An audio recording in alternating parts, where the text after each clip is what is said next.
José Carlos Magalhães Pinto. A minha gestão foi de 2017 a 2020, foram 2 mandatos. Olha, eu enxergava o varejo e ainda enxergo o varejo uma verdadeira transformação. O varejo nunca tem um dia igual ao outro.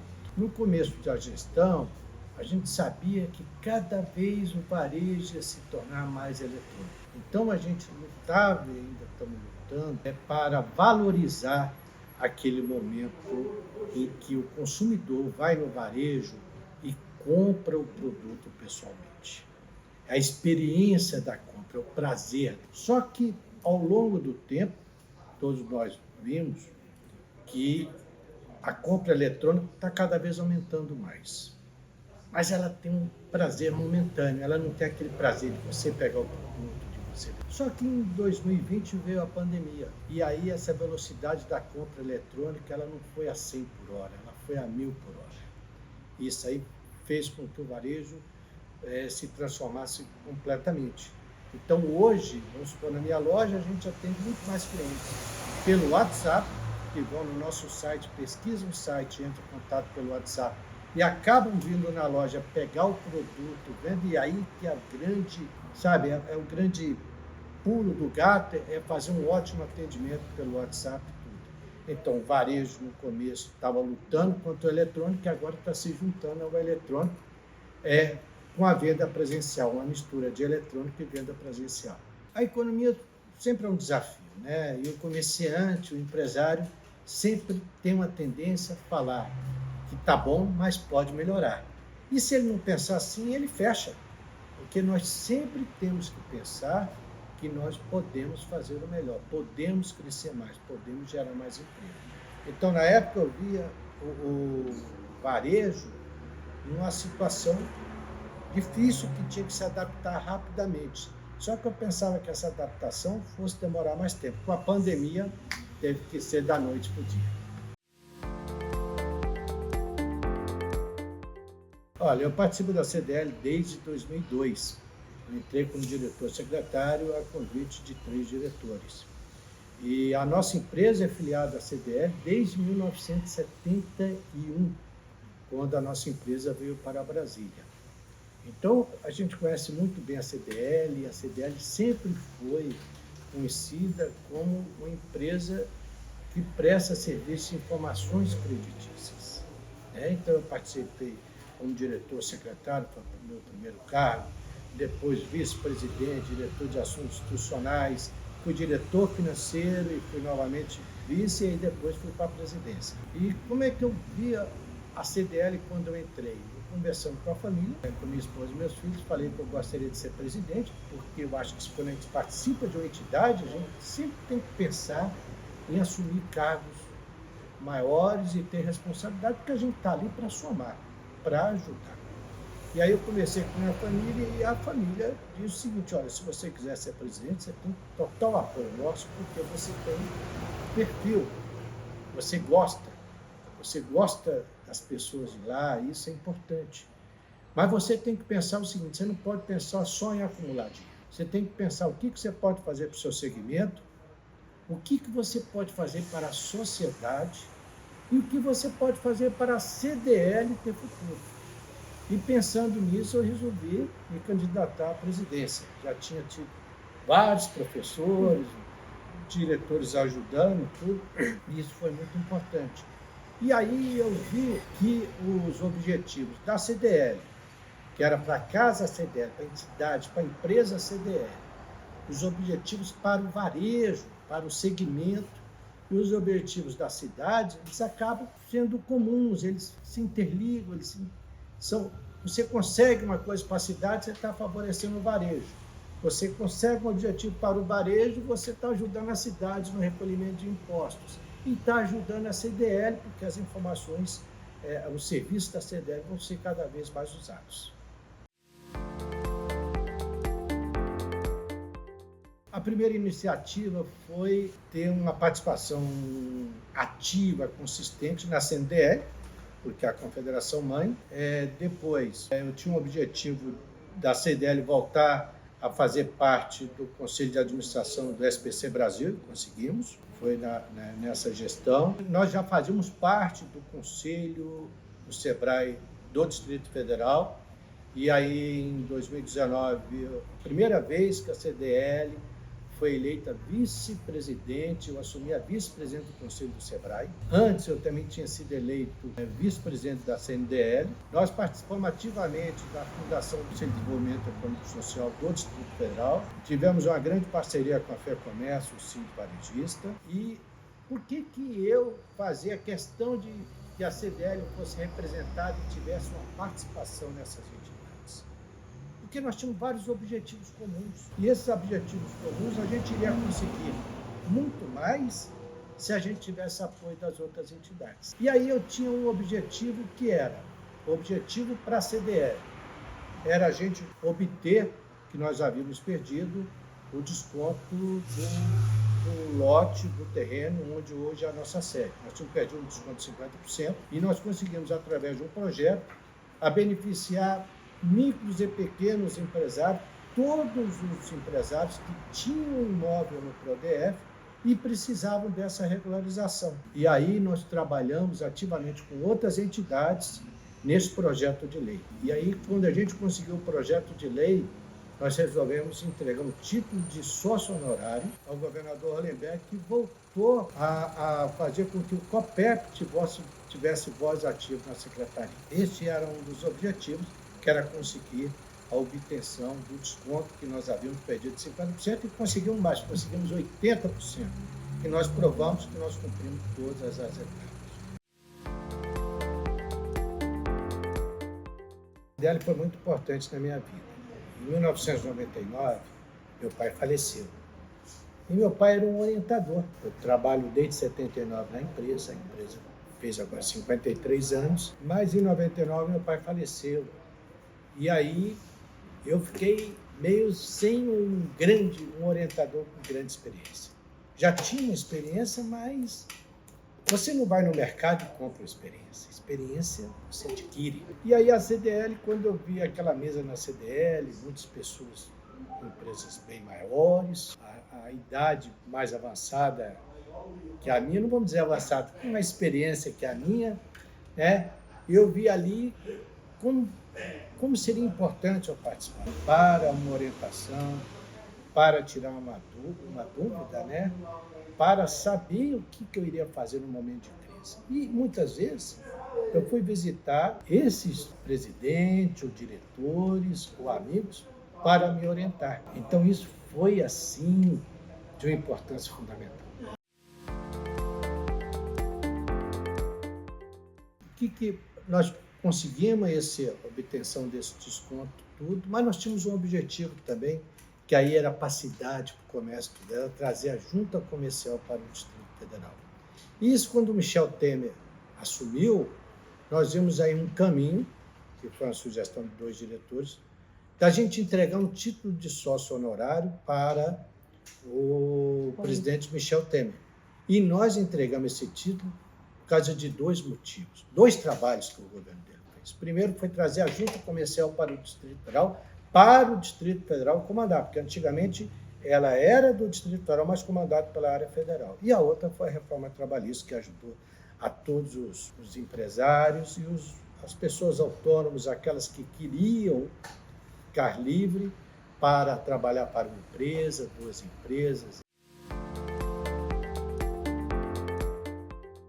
Participando das reuniões juntamente com a CNDL e com a UNEX, que a CNDL faz parte, opinando, fazendo documento junto, participando das reuniões com a Frente Parlamentar do Comércio e Varejo, Comércio e Serviços, enfim, participando. A gente fez várias visitas à Câmara, ao Senado, aos deputados federais. Isso é um trabalho constante, não é da noite para o dia, esse trabalho leva tempo. Mas quando tem o resultado, é uma satisfação. Claro que não é só a CDL. A CDL participou ativamente, junto com a CNDL, mas todos participaram. Eu acho que nós temos essa conquista, mas eu vou falar um pouquinho dela depois, porque nós temos que ver um objetivo que era um objetivo que nós conseguimos junto com outra entidade, que foi o Sinde Varejista. Todas as duas entidades lutavam pela retirada da cobrança do default em cima da empresa do Simples, que onerava a empresa do Simples em 5%. E essa oneração fazia com que o Simples tivesse obrigações tributárias igual a uma empresa grande, ou até mais, porque não tinha o crédito CMS. E aí nós unimos forças e em maio de 2019, se não me falha a memória, o governo do Distrito Federal retirou a cobrança da default das empresas do Simples. Foi uma grande conquista. É o que eu falei no começo. A união, a participação da CDL, a representatividade da CDL nas outras entidades facilitou algumas conquistas. Então, isto é para o varejo, isto é para todas as empresas do Simples, independente se ela é sócia ou não da CDL, se ela usa ou não o serviço da CDL. Nós conseguimos isso para o comércio de Brasília, micros e pequenas empresas.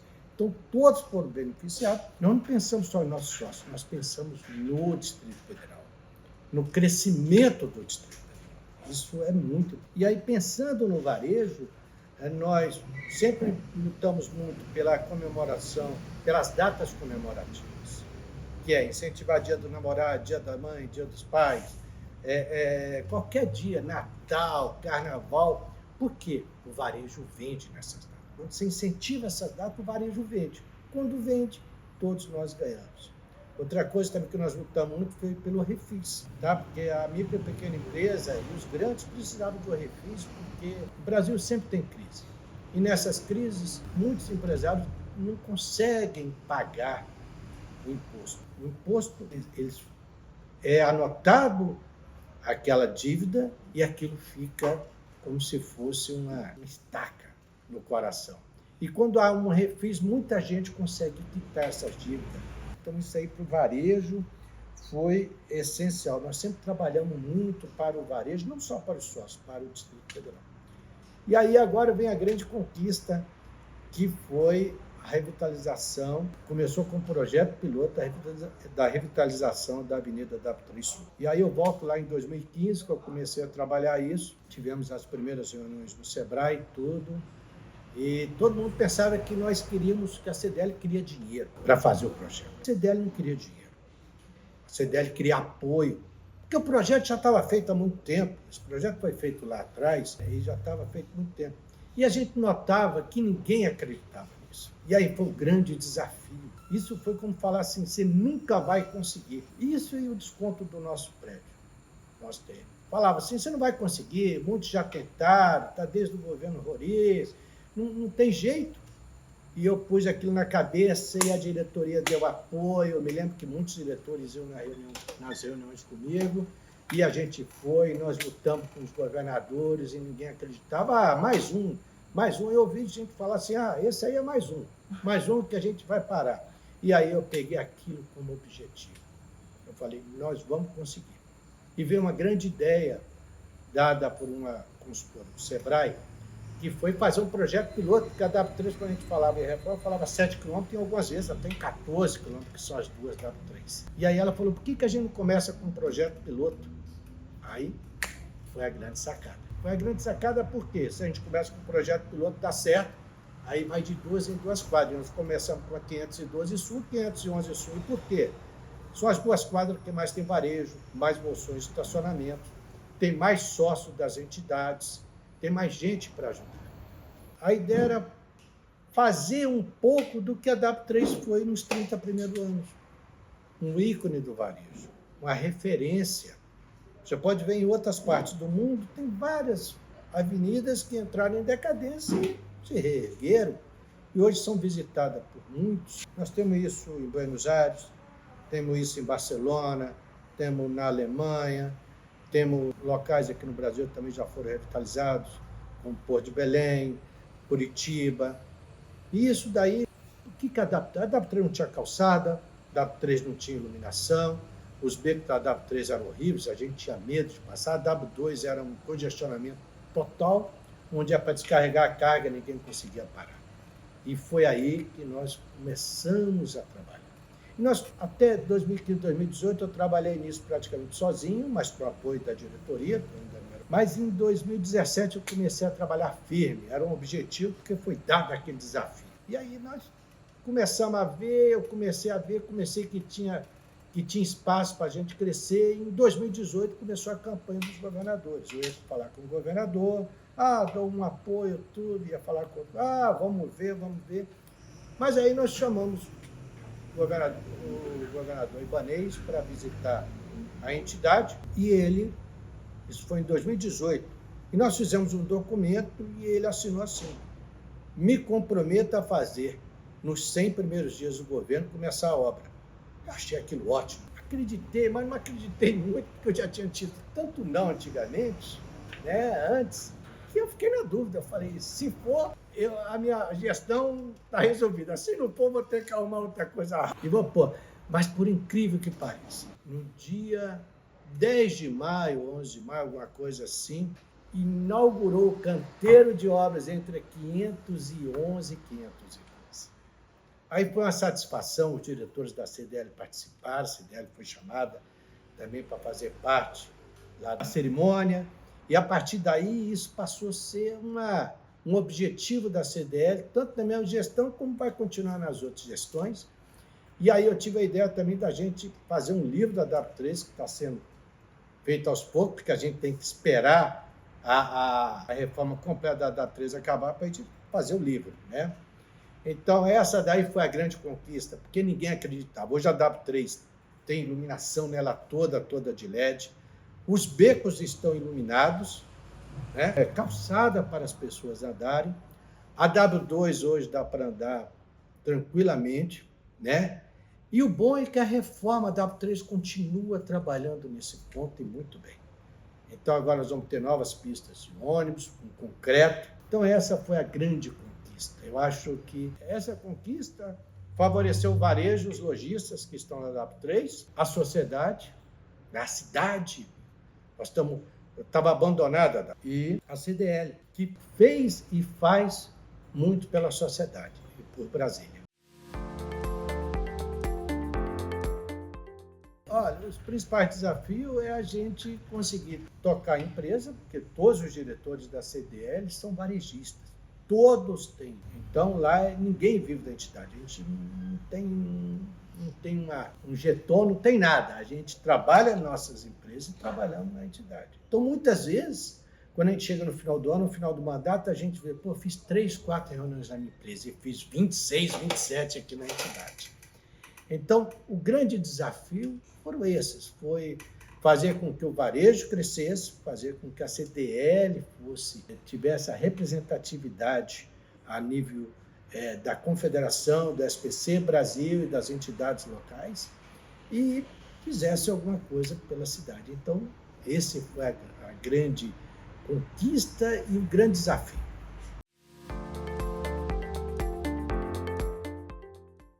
Tiveram várias histórias engraçadas, mas vamos, assim, pensando assim, nós temos 2 histórias engraçadas. Depois do 11 de setembro, quando teve aquele fato muito triste das 2 gêmeos, a CDL tinha uma viagem para a INRF. Eu fui juntamente com 2 diretores, e na hora que a gente estava embarcando, tinha um diretor que estava levando uma mala a mais e pediu para eu levar a mala. Vamos lá. Só que daqui para São Paulo ele passou mal e ficou em São Paulo, eu fui com a mala dele. E chegou lá, eu fui pegar a mala e fui questionado por que a mala não estava no meu nome e estava no nome de pessoa. E eu comecei a explicar, tentando explicar, e aí foi juntando gente, foi juntando segurança ao redor da minha pessoa e do outro diretor, e a gente não conseguia falar mais nada, ficamos muito nervosos. E o pessoal falava, olha, se tiver alguma coisa aí, vocês vão voltar de imediato. Eu virava para o outro diretor, que estava amarelo, e eu também, passando mal, e a gente falava assim, o que será que tem nessa mala? E a gente sabia que tinha algumas coisas lá em dobro para levar de presente, tudo, e a pessoa lá da imigração falava assim, se tiver muitas coisas iguais, comércio, vocês vão voltar. E a gente falava. E aí ela perguntava em inglês, a gente fazia que não entendia, e história vai, história vem, depois de meia hora, aquele frio em Nova York, no janeiro, E a gente suando, eu olhava para o diretor, ele olhava para mim, ninguém conseguia dar uma palavra contra, estava todo mundo morrendo de medo. E a mulher falava, o que vocês estão levando? E a gente, eu só conseguia falar o endereço que eu tinha morado nos Estados Unidos há muitos e muitos anos, e falava que era um presente para eles. Mas, na verdade, eu não sabia o que estava lá. E, de repente, veio a segurança, e depois de 45 minutos, a gente sendo interrogado, veio o segurança com uma tesoura enorme, aquela tesoura de cortar grama, e pediu a minha autorização para cortar a mala, abrir a mala. E eu só fazia assim. Na hora que abriu a mala, tinha um edredom dentro da mala. E a mulher da alfândega falava, edredom! E a gente, edredom! E aí um abraçamos com o outro, tudo mais, e saímos correndo do aeroporto, a mala arrebentada no meio, carregando o edredom debaixo. Esse foi um fato que eu estou resumindo, mas acho que toda a diretoria sabe dessa história e foi muito engraçada. E a gente só ficava imaginando. Imagina a gente voltar do aeroporto para cá, o que a mesa vai falar da gente, né? A grande preocupação era essa. E outro fato engraçado foi que eu resolvi fazer uma festa fantasia no final de ano, né? Geralmente festa final de ano são aqueles discursos, todo mundo sério, né? O ano foi bom, foi ruim, vendi muito, vendi pouco. Natal vai ser bom, vai ser ruim. E eu queria fazer uma coisa diferente, que a gente trabalhava muito, né? A gente trabalhava muito. Todo mundo na CDL trabalha muito, porque toca a empresa, troca a CDL. Eu resolvi fazer uma festa fantasia. E aí alguns diretores me ligaram, né? Falaram, olha, minha esposa não quer ir, e você acha que essa festa é boa? Não sei o quê. Eu falei, olha, venham à vontade. Quem não quiser ir de fantasia, pode ir de roupa comum. Todos são muito bem-vindos. E conto com a presença de todos. E aí eu pensei, bom, eu vou de fantasia. Né? Minha esposa também disse, vou de fantasia. Aí no caminho para a festa, né, eu sabia que algumas pessoas não iam de fantasia, mas tinha medo que eles não fossem, né? Queria também gente lá, porque se eu fazer uma festa sem gente, não tem graça. E aí eu fui de motoqueiro, minha esposa também, arrumei uma tatuagem, foi toda, minha esposa pintou o cabelo e fomos. Na hora que eu cheguei, falei para minha esposa, olha, eu acho que nós vamos só a gente de fantasia. Na hora que eu abri o elevador, abriu a porta, o superintendente estava de fantasia, aí o outro atrás já passou de fantasia. Eu falei, já tem mais do que dois para pagar o mico, vai ter um monte de gente. E esperei o pessoal na porta do elevador. Aí eu falava, fantasia, oba, esse vem de fantasia. Aí chegaram árabes, chegaram japonês, chegou um lá com Elvis Presley, chegou uma diretora que esqueci o nome da fantasia dela, que foi sensacional. Aí eu relaxei, aí eu falei, essa festa vai ficar para a história. E aí, poucos foram sem fantasia, e aqueles que foram sem fantasia acabaram, assim, gostando da festa, participando e falando que o próximo ano ia ter fantasia. Mas, infelizmente, o próximo ano, que a gente ia fazer outro tipo de festa, veio a pandemia. Mas esse foi um fato muito engraçado, porque eu fiquei muito temeroso de pagar mico. Imagina só, todo mundo sem fantasia, só eu e minha esposa de fantasia. Mas quando eu vi o superintendente de fantasia e as pessoas atrás passando fantasiado, eu falei, tô salvo. E foi muito engraçado. E foi uma das melhores festas. No último ano, a gente deixa muita coisa para o último ano, porque o último ano é o ano que mais marca, né? Então, nós tínhamos que continuar o trabalho da DAP3 e tínhamos que fazer algumas coisas para deixar para as próximas gestões. Então, o desconto eu consegui no último, quase perto do Natal eu consegui. E assinar uma escritura em 2021. Tá? O trabalho da DAP3, as obras, no mesmo tempo. Mas a pandemia, ela caiu, ela despencou.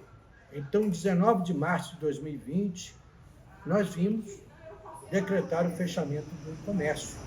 Pandemia, todo mundo pensava que aquilo seria 2 meses, seria 1 mês, seria uma coisa momentânea.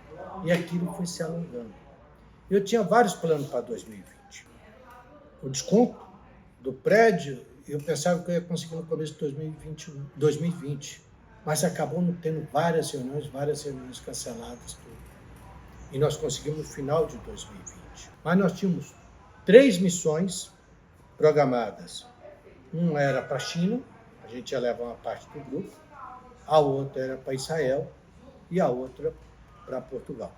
E nós vamos dividir essa viagem entre os grupos da CDL, para a gente ver como é que o varejo, né, no comércio eletrônico. Isso a gente fez a programação antes da pandemia. Isso foi uma coisa que eu não realizei. Tinha contratado, tinha feito um planejamento, nós participamos da NRF, da Euroshop, mas não participamos das outras, e isso foi por água abaixo. Isso foi uma frustração. A outra frustração foi também que a gente tinha planejado para maio fazer uma reunião com todos do Conselho, um planejamento estratégico. Isso também não foi possível, porque nem reunião a gente conseguia fazer, e era natural, nada era permitido. Hotel fazenda fechado, hotel, restaurante, tudo fechado. Então, essa foi uma frustração. Pessimismo. Era uma interrogação, ninguém sabia. Tinha alguns setores que estavam vendendo muito bem, outros setores completamente parados, como bares, hotéis e restaurantes. Outros setores de roupa tiveram que se adaptar rapidamente para vender pelo WhatsApp, fazer entrega na mão, nem poderia através de um guichê. Isso fez com que a gente até deixasse um pouco a entidade. Isso foi duro e a entidade também não sabia onde é que ia parar. Aí nós tivemos que tomar algumas medidas duras na entidade, porque a gente não sabia onde ia parar. Então, as missões não houveram, foram todas canceladas. O planejamento estratégico também, que seria um grande trabalho que a gestão iria deixar para as próximas gestões, para a gente saber onde é que nós queremos chegar. Eu queria ter me despedido do pessoal, ter feito uma festa no final, uma bela surpresa programada, também não fiz. E as últimas reuniões online. Foram 3 anos de trabalho, 1 ano de trabalho, onde eu só me encontrava com os presidentes das entidades, da FEComércio, tudo. Aí fizemos uma cartilha com um plano de reabertura do comércio. Participavam de reunião noite e dia com o governo para tentar buscar uma alternativa, como dividir o ICMS, como diminuir os juros, como fazer uma parceria com o BRB para fazer empréstimo para as empresas que estavam fechadas, e tudo quanto era tipo de trabalho para minimizar essa grande crise que teve. Então, essa foi uma frustração, porque eu saí da CDL sem me despedir, sem fazer uma festa de despedida, sem fazer um jantar comemorando as conquistas da diretoria. Nós tivemos várias conquistas e não tive um jantar, não fiz um jantar. Foi um fim antecipado com muito trabalho e um trabalho solitário. Essa foi dura, essa foi, assim, sair, e no outro ano também teve um pouco uma demanda, mas não voltamos atrás para comemorar as conquistas, e passou. Essa foi uma dor. Eu sinto essa dor até hoje porque não pude me despedir. Fui lá me despedir dos funcionários, mas também à distância, ninguém podia dar a mão, dava a mão, passava álcool, aquela coisa toda, e essa foi uma frustração. O último ano, trabalhei muito mesmo, e porque eu também não podia exigir nada dos diretores. Eles ajudavam dentro da produção deles, mas estavam todos com as lojas fechadas. E o que eu falo hoje para um lojista? A CDL é uma oxigenação. Ela é um networking. Não adianta você entrar nas redes sociais, participar de vários grupos, o WhatsApp ajuda, mas o networking igual você tem na CDL, não tem. Por quê? Você vê a experiência bem-sucedida de um, você vê uma experiência que não foi tão bem-sucedida de outro, você vê um falando da experiência que teve, que mudou de ramo, que não está indo bem, você vê o outro falar que cada ramo nosso é infinito. Esse network, essa amizade que você cria na CDL, muitas e muitas, ela fica pro resto da vida. Então, a CDL é uma oxigenação. Isto é muito importante. Você pode ter WhatsApp, você pode ter vários grupos, você pode fazer, mas não tem nada que substitua aquele contato pessoal da CDL. Porque ali você discute, você troca ideias, você não concorda, você concorda, mas você sai dali mais forte. E quando sai, dá saudade, né? Então, hoje, eu diria para esses empresários novos, ou até alguns que nunca participaram de entidade, que participem de entidade. A entidade ajuda nos momentos bons e ruins. Você cresce como cidadão. Você começa a pensar fora das suas 4 linhas. Você começa a pensar na cidade, você começa a pensar no futuro, você começa a ver que muitas vezes, quando você pensa que o seu ramo é o pior do mundo, que você está passando a dificuldade, não mude de ramo, porque muitas vezes você muda de ramo e você não conhece nada do outro setor, nada. Você conhece muito mais do seu. E isto é importante, porque o seu ramo, o seu setor é infinito. E o outro você ainda vai aprender, você começa sendo aprendiz. Você não deixa de ter aquele sangue de comerciante, aquela sua experiência. Mas mudar para o ramo novo é muito difícil. Então a CDL faz com que você veja isso. Tem um foco. Foco é um negócio importante. Como eu disse, eu coloquei 3 objetivos. Eles se interligavam, porque quando você põe um objetivo, acaba surgindo pequenos objetivos. Mas os grandes, você consegue. E você conseguindo, você marca a sua... Tem um foco.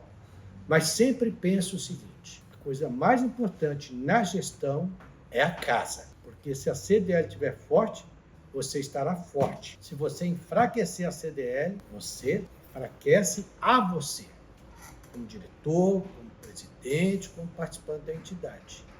Então, a CDL é a principal. Se você fortalecer a CDL, você consegue ajudar a cidade, consegue ajudar o segmento. A primeira coisa que a gente tem que ver da CDL é que a CDL ela é grande, ela é muito grande. Então, a gente tem que se sentir honrado em participar da CDL. Eu me senti muito honrado e acho que a gente reclama, estou trabalhando muito, estou fazendo muita coisa, estou deixando a minha empresa. Mas a gente se sente tão bem, tão assim, gratificado, tão orgulhoso do trabalho, dos diretores, do conselho e desse pessoal confiar em você como presidente. A gente cresce como cidadão e como empresário.